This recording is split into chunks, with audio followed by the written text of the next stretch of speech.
नमस्कार दोस्तों, मैं रोशन राठौड़ आरडी कैंपस से। आशा होगी सारे बच्चे ठीक होंगे और बहुत सारे एग्ज़ाम्स का वैकेंसीज निकल रहा है। इन सारे एग्ज़ाम्स के जॉब को निकालने के लिए, क्रैक करने के लिए आपको सीरियस वे में पढ़ना पड़ेगा। अभी रिसेंटली देखिए आप, रेलवे का 32,400 समथिंग पोस्ट आया है। उन्हीं से रिलेटेड मैं क्वेश्चंस आपके सामने लेकर आया हूँ। एनटीपीसी रेलवे का क्वेश्चन है बच्चे, टाइप बाय टाइप चैप्टर से रिलेटेड क्वेश्चंस हैं। एक एक करके सारे क्वेश्चंस को सॉल्व करेंगे। सारे स्टूडेंट स्क्रीन को देखेंगे और जो बच्चे क्लास में अवेलेबल हैं वो सीरियस वे में देखेंगे। जो डाउट हो पूछते चले जाएंगे। आइए बच्चे क्वेश्चंस को सॉल्व करना चालू करते हैं। Question number first, find the LCM of 25/7, 15/28 and 20/21। इन सारे वैल्यू का एलसीएम पूछ रहा है, इन सारे फ्रैक्शंस का, इन सारे विन का क्या पूछा जा रहा है बच्चे? एलसीएम पूछा जा रहा है। अगर एलसीएम आपसे पूछा जाए तो ऊपर वाला वैल्यू का एलसीएम और नीचे वाले वैल्यू का एचसीएफ निकाल देंगे बच्चे। अगर आपसे एचसीएफ पूछा जाए तो ऊपर वाले वैल्यू का एचसीएफ और नीचे वाले वैल्यू का एलसीएम निकाल देंगे। फिलहाल इस क्वेश्चन में आपसे एचसीएफ पूछा जा रहा है, फिलहाल आपसे इस क्वेश्चन में एलसीएम पूछा जा रहा है। तो एलसीएम निकालने के लिए ऊपर वाला वैल्यू एलसीएम और नीचे वाला वैल्यू एचसीएफ। आइए कैसे क्वेश्चन को सॉल्व करते हैं।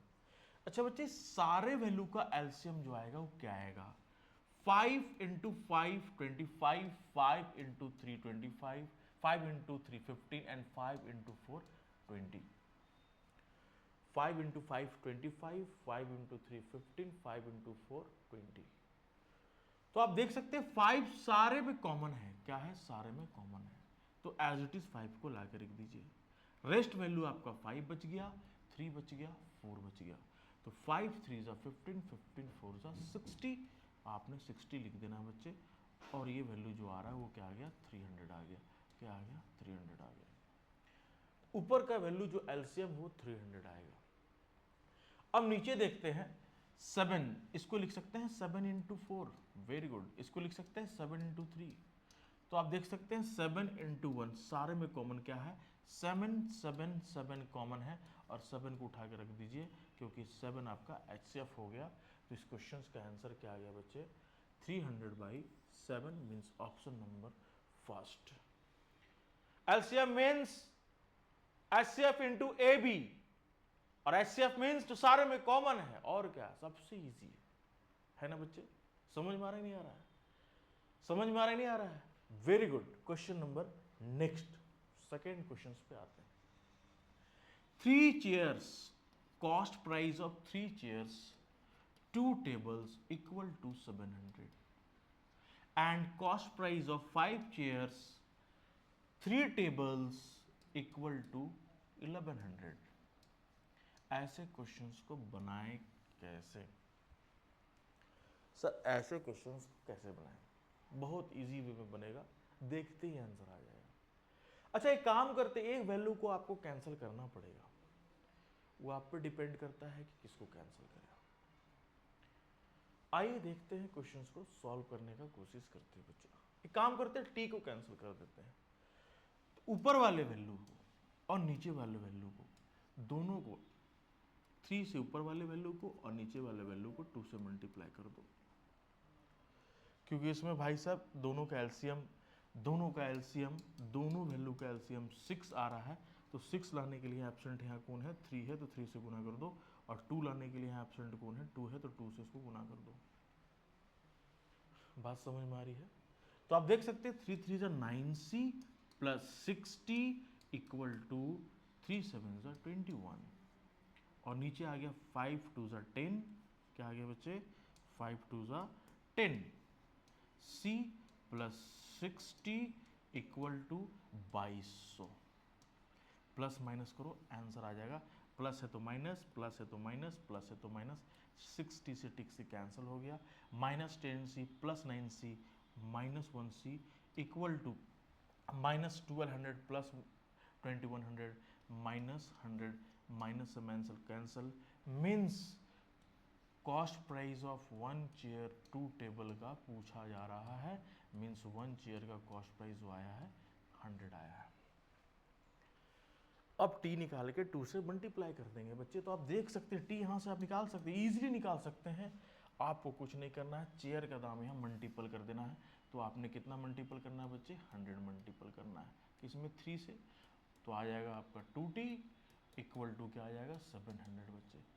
3 इंटू 100 300 और 300 इधर ले जाकर माइनस कर दिया 400, और 400 इक्वल टू क्या आ गया 2t, तो t आपका निकल गया 200, मीन्स t जो वैल्यू आ गया आपका 200 आ गया। t को यहाँ पर आपको मल्टीपल कर देना है 200 से बच्चे।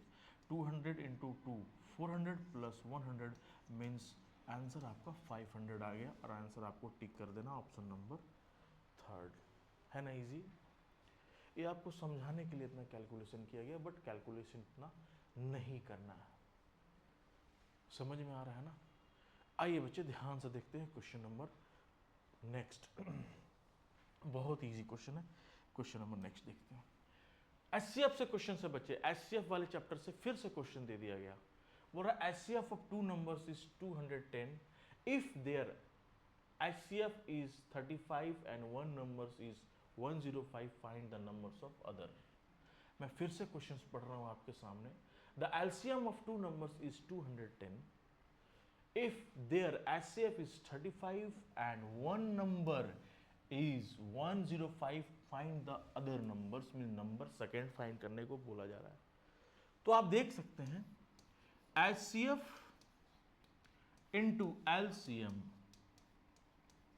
Equal to first number into second number,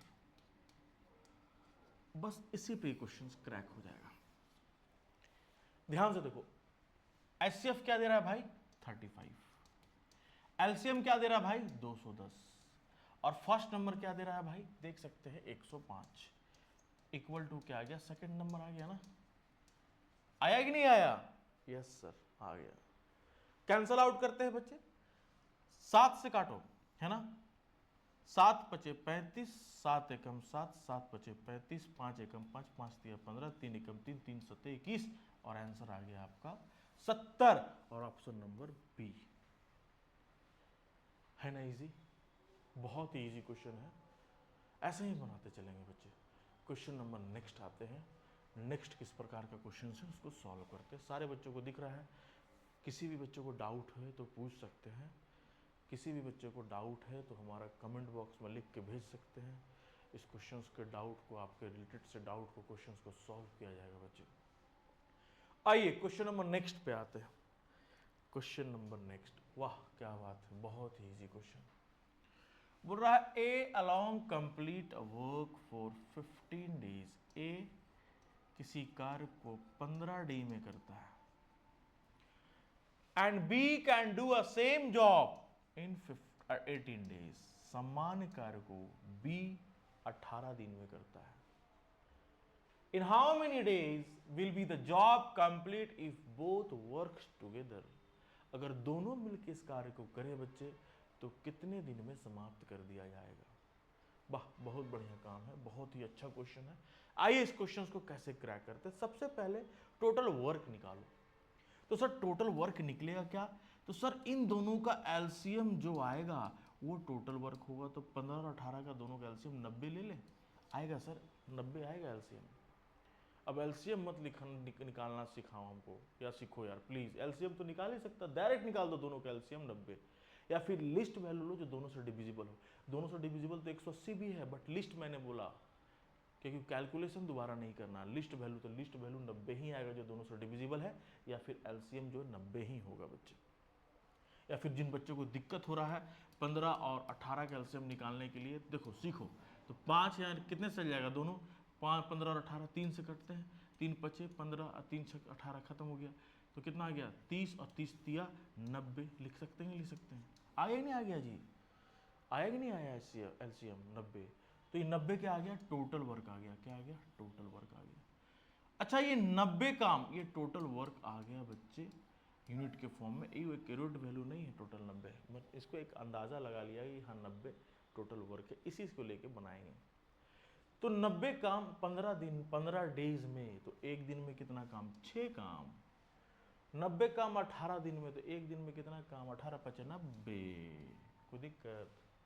6 5 11, 11 काम एक दिन में, तो 90 काम कितना दिन में? 90/11 दे रहा ऑप्शन में क्या? जी सर, ऑप्शन नंबर बी। और 6 5 11, 11 काम एक दिन में, तो 90 काम कितने दिन में? तो 90/11। या फिर फ्रैक्शंस में भी इसको तोड़ सकते हैं ना। क्या लिखेगा? 11 88 मीन्स 8 सही 2/11 डेज, ये आ जाएगा आंसर में। 88 + 2 90। ये भी ऑप्शन हो सकता है इसकी जगह पे क्या? 8/2/11 ये भी हो सकता है। अगर ये है तो ये मारेंगे, ये है तो ये। देशा देश औसा भेष। समझ में नहीं आ रहा है? आइए क्वेश्चन नंबर नेक्स्ट। क्या कह रहा है? वाह क्या बात है। If their number are in the ratio 1:3:5 and their sum is 10800, then find the largest of their number. सबको ऐड कर दो। 1 3 5 कितना आ गया? 9। 9 यूनिट के बराबर कितना आ रहा भाई? 10800। तो 1 यूनिट बराबर कितना? 9 एकम 9, 9 दूनी 18 मीन्स 1200। लार्जेस्ट नंबर पूछ रहा है। 5 से गुना तो कर दो, 12 5 60। लिख दो आंसर। क्या 6000 है? जी sir, option number third. Option number third इसका आंसर आएगा। क्लियर है? क्या किया मैंने? सारे वैल्यू को ऐड कर दिया, सारे रेशियो को ऐड कर दिया। 1 3 4 4 5 9, 9 के बराबर 1 10,800, तो 1 के बराबर 1200, तो 1 के बराबर 1200, तो लार्जेस्ट नंबर क्या है? 5, तो 5 के बराबर 12 5 60। आंसर क्या आ गया? 6000। यस या नो? यस। चलिए क्वेश्चन नंबर नेक्स्ट। बहुत ही मजा आ रहा है ऐसे ऐसे क्वेश्चंस को सॉल्व करने में। बोला car travel eight A speed of 50 km/h for the first half of the journey and at the speed of 60 km/h for the second half of the journey. What is the average speed of A car for the entire journey? वाह, ये average speed का question है। हमने बोला है sir speed और average speed में बड़ा अंतर होता है। अगर आपसे पूछा जाए कि सर स्पीड क्या है, तो स्पीड क्या लिखें? Distance by time. आपसे पूछा जाए सर एवरेज स्पीड क्या है, तो डिस्टेंस बाय टोटल टाइम। तो टोटल टाइम क्या होता है? Wastage of time plus usage of time. और इसमें सिर्फ यूजेज ऑफ टाइम होते हैं। तो ये बेसिक डिफरेंट माइनर डिफरेंट अंतर है जो सारे बच्चों को नहीं पता रहता है, मगर मैं बताता हूँ अपने क्लास में। तो फिलहाल ये चीज़ क्लास में बात होगी। अभी फिलहाल इस क्वेश्चन को सॉल्व करते हैं। आइए ध्यान से देखिए। तो एवरेज स्पीड बराबर total distance by total time. तो आप क्या क्या निकालना है बच्चे? एवरेज स्पीड निकालना है। क्या निकालना है? Average speed. जब दो इक्वल डिस्टेंस दिया हो और एवरेज स्पीड पूछता है, तो दोनों को प्रोडक्ट से मल्टीपल करो, दोनों को योग से डिवाइड कर दो। Answer means 2x × y divide by x + y। Means क्या लिखेंगे आप? 2 × फर्स्ट जर्नी क्या है? 60 और सेकंड क्या है भाई? दे रहा होगा, कहाँ गिवन है? अच्छा, फर्स्ट 50 है और सेकंड 60 है। कोई बात नहीं, आगे पीछे करके लिख देते हैं या फिर रफ कर दो, शुरू से लिखो। Average speed equal to 2 × 50 × 60 plus 50 + 60 means 110। Cancel करो, इसको इससे काट दो, इसको इससे काट दो, ठीक है। जीरो का एज इट इज रख दो, है ना। अब क्या करेगा? देखो इधर से 5 दूनी 10 है ना, 10 10 × 6 600 आएगा कि नहीं आएगा? मीन 60 आएगा कि नहीं आएगा? अरे भाई 10 और 10 को 6 से गुना किया 60, और पहले से जीरो है नीचे दीवार की 11 से। तो क्या क्वेश्चन रिपीट हो रहा है? आ रहा है कौन सा आंसर? 600/11। बताओ क्या आएगा? अरे भाई इसको डिवाइड करेगा तो वैल्यू आपका 54.54 किलोमीटर पर ही आवर आएगा। आएगा कि नहीं आएगा? 11 5 55 है ना, फिर उधर गया 5, तो 11 चक 44, फिर आपका कैरी 5 निकला, फिर पॉइंट देके 11 5 मीन्स वैल्यू यही आएगा। बहुत ही बेसिक चीज है ये। क्लियर है? आइए क्वेश्चन नंबर नेक्स्ट को सॉल्व करते हैं। बोल रहा income of A and B are there in the ratio 3:2 and their expenditure are ₹14,000 and ₹10,000 respectively. If A saving ₹4,000, then B saving is what? B का सेविंग पूछ रहा है। अब देखो अगर हम इसमें x मल्टीपल कर दें, है ना, तो ये 3x हो गया। ये क्या आ गया बच्चे? इनकम। क्या आ गया? इनकम। क्या आ गया? इनकम आ गया। ठीक है। अच्छा एक बात बताओ, इनकम में से सेविंग को माइनस करेगा तो क्या आएगा? एक्सपेंडिचर ही आएगा ना, और एक्सपेंडिचर है कितना? 14,000। अरे इनकम का दो ही भाग होता है, या तो सेविंग या तो एक्सपेंडिचर। इनकम में से सेविंग माइनस किया आपने, क्या किया? इनकम में से सेविंग को माइनस कर दिया, है ना, तो क्या आ गया आपका? एक्सपेंडिचर ही आ गया। 4,000 माइनस में उधर ले जाओ तो क्या आ जाएगा? 18,000 मीन्स 3x बराबर 18,000। तो x बराबर कितना? 6,000। अरे x के बराबर 6,000 आ रहा है, आपसे क्या पूछा जा रहा है? b का सेविंग। तो आप देख सकते हैं इसमें 6,000 गुना कर दिए b का इनकम, तो 6 दूनी 12, तो b का जो आ रहा है 12,000 आ रहा है। 12,000 क्या टोटल इनकम आ रहा है, और टोटल एक्सपेंडिचर b का जो दे रहा है वो 10,000 दे रहा है। तो 10,000 माइनस कर दो तो वैल्यू आ रहा है 2,000। और ये क्या आ गया? b का सेविंग आ गया सर। क्या आ गया? बी का सेविंग आ गया। क्या ऑप्शन में है? जी सर, ऑप्शन नंबर सेकंड है। तो आंसर क्या आएगा? 2,000 आएगा। बी का सेविंग जो है वह 2,000 रुपया है। आइए बच्चे क्वेश्चन नंबर नेक्स्ट पे आते हैं। वाह, आ गया सिंप्लीफिकेशन का क्वेश्चन। बहुत इजी क्वेश्चन। 2/9 प्लस 3/5। अरे डिवाइड में गुना करेगा ऊपर नीचे हो जाएगा तो क्या करेगा? डायरेक्ट कर दें? डायरेक्ट कर दो, नहीं तो चलो बच्चा जैसा करो, क्या दिक्कत है? या डायरेक्ट कर दे भाई? अरे भाई डिवाइड है तो ऊपर चला जाएगा और नीचे हो जाएगा, समझ रहे हो? तो ऊपर नीचे डायरेक्ट कर दो, तो 9 ऊपर लिख देते 2 नीचे लिख देते हैं, है ना? क्लियर है? और प्लस में 5 ऊपर लिख देते हैं 2 नीचे लिख देते हैं।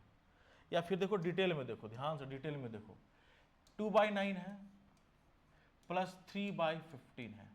इसको क्या लिख सकते हैं? 45 लिख सकता है।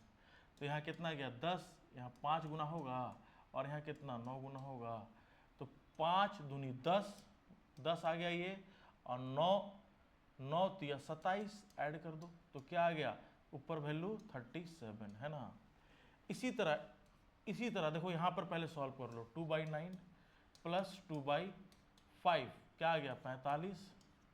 ऊपर क्या आएगा? 10, और यहाँ क्या आएगा? 18, और ये क्या आ गया? 28/45। अब पलट दो, पलट दिया तो क्या आ गया? 45/28। काट दो, कहानी खत्म। 37/28 है आंसर। क्या? Answer number first. तो कैलकुलेशन का कला आना चाहिए फास्ट।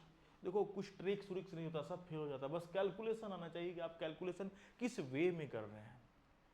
इस क्वेश्चन का आंसर क्या आएगा? 37/28। ये आ गया आपका आंसर। क्वेश्चन नंबर नेक्स्ट पे चलते हैं। आइए बच्चे, अच्छा आया, पाइप एंड सिस्टम्स का क्वेश्चन है, बहुत अच्छा क्वेश्चन। बोल रहा है टाइम इन वर्क का है, एफिशिएंसी का क्वेश्चन है। P is twice is efficiency of Q। देखो P को यहाँ रख दो और Q को यहाँ रख दो। एफिशिएंसी बोल रहा है P का जो क्षमता है Q के क्षमते से दुगुना है। तो Q की क्षमता 1 तो इसका क्षमता 2, और डेज में लाने के लिए इंटरचेंज कर दो तो 2, और ये क्या आ गया? 1 आ गया डेज में। अब क्या कह रहा है? Q take 12 days to complete a job. जो Q है वो कितना ले रहा है? 12 दिन ले रहा है। तो 2 यूनिट के बराबर 12, तो 1 यूनिट के बराबर कितना? 6।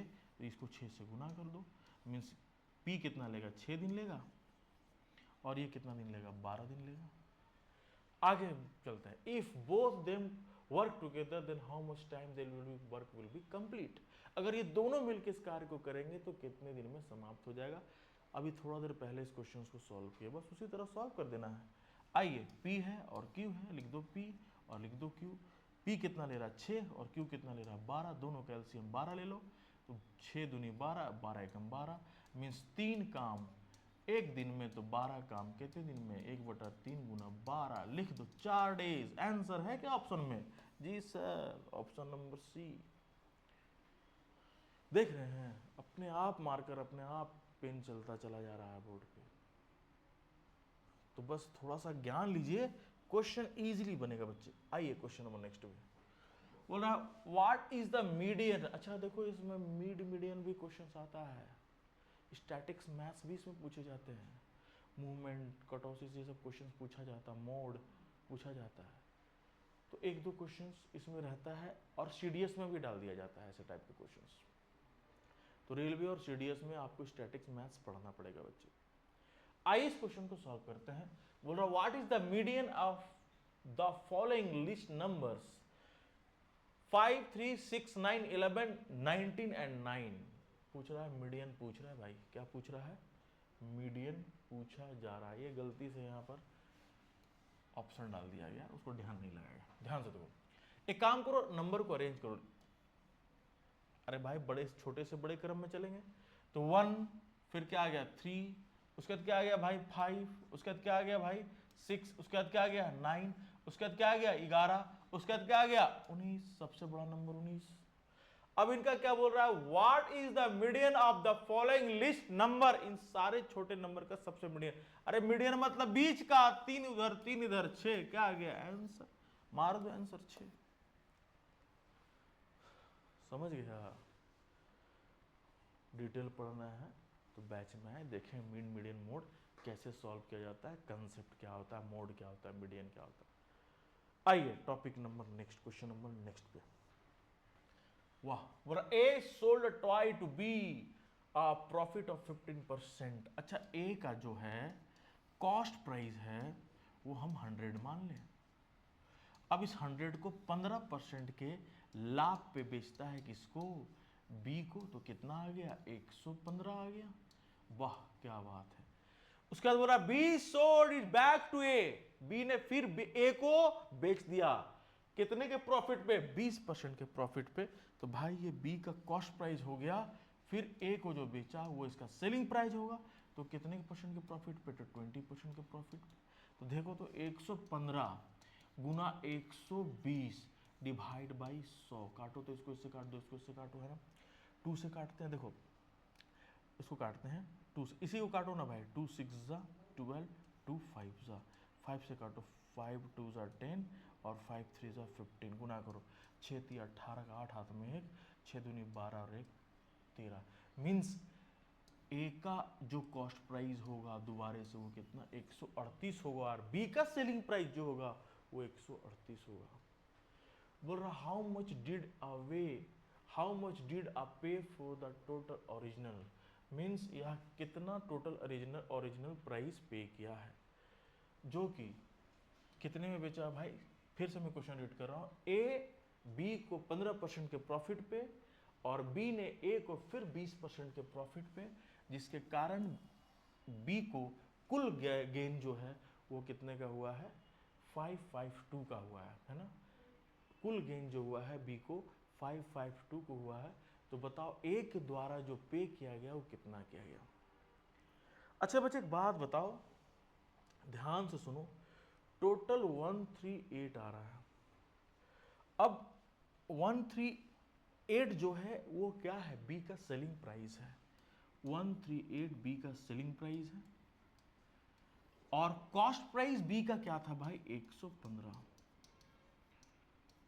इसे माइनस करो, क्या आ गया भाई 3 और ये 2, मीन्स 23% जो है वो क्या हो रहा है, प्रॉफिट हो रहा है, मीन्स सेविंग हो रहा है, किसको हो रहा है, बी को हो रहा है, जो गिवन है 152 के पर। ये 23% जो 152 के बराबर है। तो आप देख सकते हैं बच्चे 23% के बराबर 152 है, मीन्स 552, तो 100% के बराबर कितना होगा, 100 से इसको गुना कर देंगे, काटते हैं 24 बार में चल जाएगा, ये 24 का मल्टीपल है, प्रोडक्ट है इसका, 24 बार में इससे कैंसल आउट हो जाएगा, मीन्स 2400 क्या आ गया, ये आ गया हाउ मच डिड ए पे, मीन्स ए के द्वारा जो पे किया गया वो कितना है 2400 है, और ये इसका आंसर क्या आ गया 2400 आ गया। बहुत ही अच्छा क्वेश्चन, लाभ हानि का क्वेश्चन है, बहुत ही प्यारा क्वेश्चन। ओरिजिनल कॉस्ट प्राइस 100% मान लिए ए का, ए ने 15% के प्रॉफिट पे बी को बेचा 115 आ गया, बी ने ए को 20% के प्रॉफिट पे बेच दिया 138 आ गया। ए का कॉस्ट प्राइस 115 है, बी का सेलिंग प्राइस, ए का सेल ए का कॉस्ट प्राइस 115 है, बी का सेलिंग प्राइस 138 है, 138 में 115 माइनस किए तो 23% क्या आ गया, प्रॉफिट आ गया, मीन सेविंग आ गया, और ये सेविंग 152% के बराबर है। इसको इससे डिवाइड किया तो 1% का मान 24 आ गया, और आपको निकालना है ए का, तो ए का हमने क्या माना था, 100% माना था, तो 100 से गुना कर दिया तो 2400 आ गया। 1% का 24 है तो 100% का क्या आएगा, 2400 आ जाएगा। बातें समझ में आ रही है? यस या no? Yes, very good. Question number next पे आते हैं। वाह, सिंपल इंटरेस्ट का क्वेश्चन लग रहा है कि कंपाउंड इंटरेस्ट है। कंपाउंड इंटरेस्ट देखते हैं, कंपाउंड इंटरेस्ट का क्वेश्चन किसका क्वेश्चन है, कंपाउंड इंटरेस्ट का क्वेश्चन है। बोला what is ₹40,000 amount to in 2 years at the rate of 20% per annum if interest is compounded yearly, means compound interest. देखो बच्चे, प्यारे बच्चों, देखेंगे ध्यान से, कंपाउंड इंटरेस्ट और सिंपल इंटरेस्ट में डिफरेंस बस बहुत ज़्यादा डिफरेंस है, बस डिफरेंस नहीं, बहुत ज़्यादा डिफरेंस। तो सिंपल इंटरेस्ट वह इंटरेस्ट होता है जो सिर्फ मूलधन पे, मीन्स प्रिंसिपल पे इंटरेस्ट लिए गए, उसे सिंपल इंटरेस्ट बोलते हैं। कंपाउंड इंटरेस्ट वह इंटरेस्ट होता है जो प्रिंसिपल पे भी इंटरेस्ट, इंटरेस्ट पे भी इंटरेस्ट। समझ रहा है? चक्रवर्ती ब्याज भाई साहब बहुत खराब चीज होता है। तो आप ध्यान से देखो, चक्रवर्ती ब्याज का क्वेश्चन है। अच्छा, 2 साल है बच्चे, फर्स्ट ईयर है और सेकेंड ईयर है ना। पहला साल 20% लेगा और दूसरा साल भी 20% लेगा। अरे 20 का भी तो 20% लेगा, चक्रवर्ती ब्याज पड़ रहा है तो ब्याज पे तो ब्याज लगेगा, प्रिंसिपल पे तो ब्याज लगेगा ही लगेगा, ब्याज पे भी ब्याज लग जाएगा, तो 20 का भी 20% लेगा तो क्या आएगा, 4%, और टोटल कितना आ गया, 44%। क्या आ गया टोटल, 44%। आपसे पूछ रहा compounded yearly, means 44% plus 100% principal, तो टोटल वैल्यू कितना, 144%। तो आप देख सकते हैं भाई, इसको गुना कर दिए, सॉरी 40,000 को 100 से डिवाइड कर दिए तो 1% का मान आ गया। प्रिंसिपल अपने आप में 100 के बराबर होता है, तो 40,000 100% के बराबर है, तो आपको निकालना है 144। क्या निकालना है, 144। कैंसिल करो, इसको इससे कैंसिल कर दो, उसके बाद वैल्यू लिखते हैं हम लोग, है ना, 2 जीरो लिख दो। उसका देखो 4 4 जा 4 से 16 का 6 हाथ में 1, फिर 4 4 जा 16 और 1 17 का 7 हाथ में 1, 4 1 जा 4 प्लस 1 5, मीन्स आपका वैल्यू जो आ रहा है वो 57600 है। क्या ऑप्शन में है 57600? जी सर, ऑप्शन नंबर सी हमारा आंसर टैली कर रहा है, और ऑप्शन नंबर सी आपका आंसर होगा, जो कि 57600 ये आंसर टैली कर गया। अब समझ में आ रहा है? Very good. आइए बच्चे क्वेश्चन नंबर नेक्स्ट पे आते हैं। Question number next, how long will be the sum of money take to double if it is invested at 9.09% per annum simple interest. क्या बात है, एक था ये 2 हो गया, और रेट ऑफ इंटरेस्ट क्या बोल रहा है बताओ, 9.09। हमने बोला जैसे देखो 9.09 को क्या लिख देगा, 1/11, या फिर जैसे देखो 9 सही 1/11, तो क्या लिख देगा भाई बताओ, 1/11। समझ रहा है? तो फ्रैक्शन में कन्वर्ट किया तो 1/11। एक का वैल्यू 2 हो गया, मीन्स एक का वैल्यू 2 हो गया, मीन्स ये क्या आपका हो गया भाई, इंटरेस्ट हो गया, और ये क्या आ गया भाई, आपका प्रिंसिपल आ गया। अगर इसे गुना से 100 से गुना करेंगे तो फिर वैल्यू यही आ जाएगा, मीन्स एक यूनिट जो है वो 1 के बराबर है। आपका प्रिंसिपल 1 के बराबर जो है वो 11 है, और आपको 2 हो गया, मीन्स ये 22 हो गया। मीन्स कितना साल लगा, 11 साल। 11 कितना लगा, कितना समय लग गया भाई, 11 मंथ लग गया, 11 साल लग गया। अरे एक का वैल्यू 11 है और इसको फिर 2 हो गया, तो इसको 22 करना है, तो एक को 11 है तो 2 को 22 करें, 22 नहीं होगा, तो 22 को दुगना नहीं हो रहा है, मीन्स 11 साल होगा नहीं होगा। समझ में आ रहा नहीं आ रहा है? समझ में आ रहा ना बच्चे? आइए क्वेश्चन नंबर नेक्स्ट। अरे एक जो प्रिंसिपल एक है जो 11 के बराबर है, 22 है, मीन्स 22 बढ़ रहा है, 11 बढ़ रहा है, तभी तो 22 हुआ, मतलब 11 महीना 11 साल। समझ रहे हो ना? 1 के बराबर 11 तो 22 के बराबर 22, तो कितना बढ़ गया? 11 बढ़ गया, तो कितना लगा? 11 साल लग गया। बहुत ही इजी क्वेश्चन नंबर नेक्स्ट पे आते हैं। अरे भाई बी मल्टी बच्चा वाला क्वेश्चन है जी।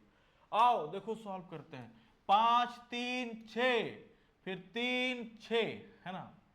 आओ गुना करते हैं। बहुत तरीका है, 500 प्लस 36 गुना कर लो या कुछ भी कर लो, या ज्यादा दिमाग मत लगाओगे, जीरो डाल दो और पॉइंट भूल जाओ। गुना करो, देखो तो स्पीड में गुना करेंगे, फेस टू फेस। 6 6 36, 6 हाथ में 3, फिर क्रॉस मल्टीप्लीकेशन 6 18 6 18 दूनी 36, 36 और 3 36 और 3 39 है ना, 39 हाथ में कितना आ गया? 3 आ गया। फिर फेस, फिर क्रॉस 30 0 और 9 9 18 मीन्स 39। अरे भाई 6 5 30 और 6 इंटू गुना 0 0 और 3 3 9 है ना, तो 3 3 9 और प्लस 30 कितना आ गया भाई? 9 प्लस 30 39 और 39 प्लस 2 42, 2 का 2 रख दिया हाथ में 4। अब क्या करेंगे? फिर क्रॉस, फिर क्या करेंगे इसको इससे, मीन्स 15 और 3 गुना 0 0 15 और 4 19 19 का 9 हाथ में 1, फिर इसको इससे गुना किया तो 0 बच गया 1। और कितना डिजिट के पहले पॉइंट था? 1 2 3, तो लिख देगा 1 2 3, तो पॉइंट यहाँ आ जाएगा। तो आंसर 19.296 क्या ऑप्शन में दिया हुआ है? देखो तो, हाँ सर ऑप्शन नंबर फर्स्ट दिया हुआ है। मार दो आंसर, काहे सोच रहा है? सोचना नहीं है, धड़ाक से आंसर। समझ रहे हो? आइए क्वेश्चन नंबर नेक्स्ट। हाँ बहुत मजा आएगा सर। आइए देखिए, देखते हैं, बहुत मजा आने वाला है। वाह, फिर देखो एकदम दिमाग खराब कर देगा, है ना। नहीं खराब होने देंगे दिमाग हम, है ना जी। आओ देखो, लिखो, देखो तो ध्यान से देखो सारे बच्चे। कह रहा है 2 pencil plus 2 pencil plus 4 pen और 8 रेजर का कॉस्ट प्राइस 12 है। सिमिलर 8 पेंसिल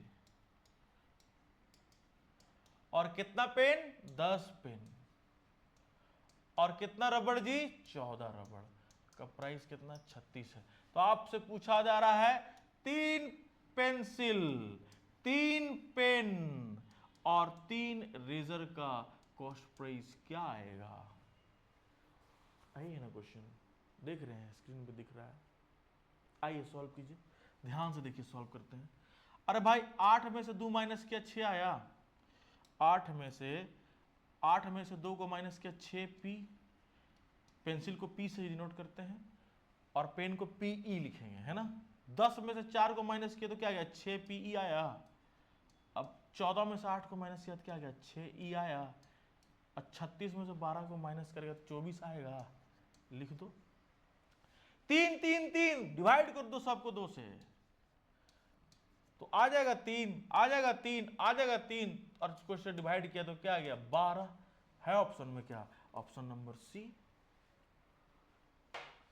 आ गया ना जी आंसर, ऑप्शन नंबर सी। बहुत ही अच्छा क्वेश्चन था बच्चे, देखिए मजाक मजाक में बन गया। आइए क्वेश्चन नंबर नेक्स्ट पे आते हैं। बोला cost price of 120 articles is equal to selling price of 80 articles. ये सब क्वेश्चन देखते ही मारो भाई, एकदम देखते ही सट्टाक से आंसर। क्या? सट्टाक से आंसर। बोल रहा व्हाट इज प्रॉफिट परसेंटेज। काट दो, 0 से 0 काटो, है ना, 0 से 0 खत्म करो। 4 से काटो, 4 तिया और 4 दूनी, उल्टा कर दो, इसके बराबर ही इसके बराबर ही, उल्टा टोपी। और टोपी पहनाने तुम लोग बहुत तेज है, हमको पता है, उल्टा टोपी पहनाना, है ना। तो आपका कॉस्ट प्राइस क्या आ गया भाई, और सेलिंग प्राइस का रेशियो क्या आ गया? कॉस्ट प्राइस 2 आ गया, सेलिंग प्राइस 3 आ गया। 2 का वैल्यू 3 मीन्स 1 बढ़ गया, तो 1 क्या हुआ? प्रॉफिट। और कंपेयर किससे करते हैं? सीपी से। और 1/2 कहता है 50%। क्या ऑप्शन में 50% है? जी sir, option number third 50% given है। आइए क्वेश्चन नंबर नेक्स्ट सॉल्व करते हैं। क्वेश्चन नंबर नेक्स्ट बहुत easy question. P bought an article for rupees 400। P किसी वस्तु को 400 रुपये में खरीदता है and sold it at a profit of 10%, और इसे 10% के लाभ पर बेच देता है, मीन्स प्रॉफिट पे बेच देता है। तो 100% का वैल्यू 400, तो 110% का कितना है, एक 440 लिख दो। ये क्या आ गया, सेलिंग प्राइस आ गया, आगे नहीं आ गया। What would have been increase the profit percentage if it sold 460। अरे भाई बच्चा वाला क्वेश्चन है, देखो कितना एकदम मजाक नहीं कर रहा है बोर्ड हम लोग के साथ, रेलवे बोर्ड ये बच्चा वाला बाबू वाला क्वेश्चन पूछ के। अरे 440 का चीज 460 में बेच दिया तो कितना प्रॉफिट इंक्रीज किया, वही पूछ रहा है जी।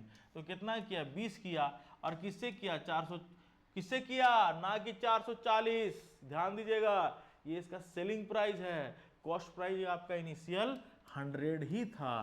तो क्या लिखिएगा, 100 ही लिखिएगा और 100 से गुना करिएगा, काटिएगा तो वैल्यू आ जाएगा 20%। और ये आपका आंसर है। क्या टैली कर रहा है जी सर, नहीं कर रहा है, कहाँ गलती हुआ जी, जब ध्यान से देखो तो। अच्छा, कॉस्ट प्राइस जो 100% है ना, वो 400 के बराबर है, कोई दिक्कत नहीं, हम परसेंट से डिनोट कर दिए, कोई दिक्कत नहीं है। देखो 20 इंक्रीज किया है और 100% जो कॉस्ट प्राइस है कितने के बराबर है, 400 के बराबर है। और गुना 100, 0 से 0 काट दो और इसको 5 से काट दो, तो क्या आ गया, 5% आ गया। तो आंसर क्या आ गया, 5%। फिर से क्वेश्चन देखो, फिर से बता रहे हैं, सबको ध्यान से देखना, ध्यान से देखो सबको क्वेश्चन। पी जो है किसी वस्तु को खरीदा है 400 में और उसे बेचा कितना है, 10% के लाभ में। तो 10% के लाभ में बेचा तो कितने में बेचा होगा, 100% का वैल्यू, 100% का वैल्यू 400, तो 110% का वैल्यू 440, लिख दीजिए डायरेक्ट 440। और ये क्या आ गया, सेलिंग प्राइस आ गया। कंडीशन दे रहा है, अगर वह एक व्यक्ति 460 में बेचता तो उसे कितने परसेंट का प्रॉफिट प्राप्त होता। तो ओल्ड सेलिंग प्राइस ये है और न्यू बोल रहा है इस पे बेचता। तो 460 माइनस 400 करेगा तो क्या आएगा, 20 ही ना आएगा, 20 रुपए के फॉर्म में इंक्रीज करेगा, प्रतिशत के फॉर्म में पूछ रहा है। किसके फॉर्म में पूछ रहा है, प्रतिशत के फॉर्म में पूछ रहा है। तो परसेंटेज बराबर क्या, different divide by initial value into 100। Percentage के बराबर क्या होता है, different divide by initial value into 100। तो डिफरेंस 460 में 440 का 20 है। इनिशियल वैल्यू आपका कॉस्ट प्राइस से तुलना करेंगे, ना कि सेलिंग प्राइस से। रियल प्रॉफिट परसेंटेज निकालना है, कॉस्ट प्राइस से तुलना करेंगे तो कॉस्ट प्राइस 100% के बराबर कितना है, 400 है, और इंटू 100 करेंगे। अब काटेंगे, 0 से 0 काट दो, 4 से काट दो 5 बार में, तो वैल्यू 5% आएगा। तो आंसर क्या आएगा भाई, 5% आएगा। किसी को कोई दिक्कत? आज के लिए यहीं तक रखते हैं। बहुत मजा आया, देख रहा है क्वेश्चन को कैसे एकदम मिनट भी नहीं लग रहा है, क्वेश्चन खत्म हो जा रहा है। तो ऐसे ऐसे क्वेश्चंस को, बहुत सारा क्वेश्चंस को हम लोग सॉल्व करने वाले हैं, एसएससी का, सीजीएल का, सीपीओ का, है ना, बैंकिंग का, रेलवे का, कैट वाले बैच में कैट का, क्लैट का जो क्वेश्चन डीआई वाला आता है वो भी सॉल्व करने वाले बच्चे हम लोग। तो ये रेलवे का क्वेश्चन था, बहुत ईजी क्वेश्चन, मॉक पेपर का क्वेश्चन था बच्चे। ठीक है, आज के लिए यहीं तक रखते हैं। नमस्कार, धन्यवाद। सारे बच्चे अच्छे से रहेंगे, पढ़ाई करेंगे और जल्द से जल्द रिजल्ट देंगे। नमस्कार बच्चे।